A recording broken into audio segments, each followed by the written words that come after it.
चराचा धरतिया पर होला। आइल बाड़ी भोला जी हमार आहे आजो शिवा चराचा धरतिया पर होला। आइल बाड़े गुरुजी हमार आहे आजो शिवा चर्चा सब घरे घरे होला। आइल बाड़े भोला जी हमार अरिया जो शिवा चर्चा सब घरे घरे होला। आइल बाड़े शिवा गुरु हमार अरे गंगा जी के जलावा कलशा भर ले आइबो।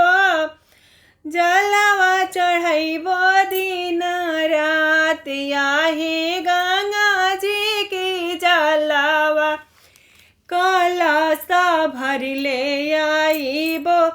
जलावा चढ़ाइबो दिन रात अरे आजो शिवा चर्चा सब घरे घरे होला।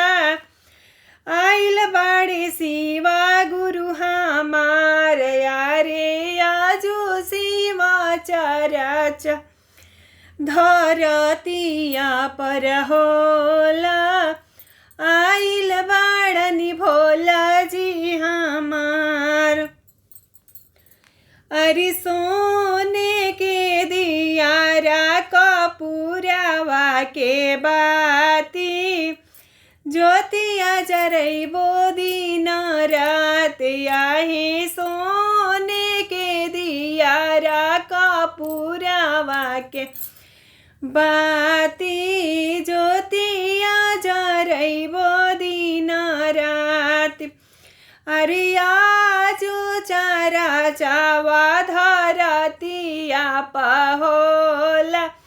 आइल बाड़नी भोला जी हमार यारे आजो शिवा चराचा सब घरे घरे होला। आइलन शिवा गुरु जी हमार अरे आजो चराचा सब घरे घरे होला। आइल बाड़नी भोला जी हमार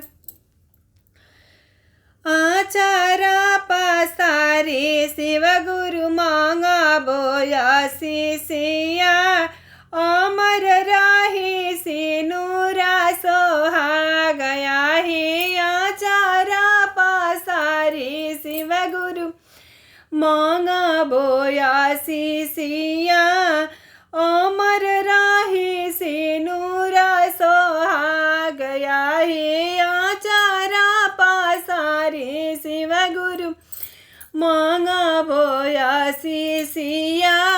हंसी खुशी रहे परिवार आहे आचारा पसारे शिव गुरु मांगा बोया शिष्या।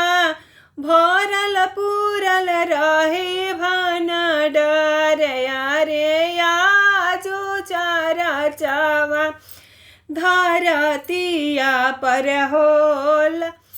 आइल बाड़नी भोला जी हमार आहे आजो शिवा चर्चा सब घरे घरे होला। आइल बाड़े गुरु जी हमार। हर हर महादेव दोस्तों। अच्छा लगा।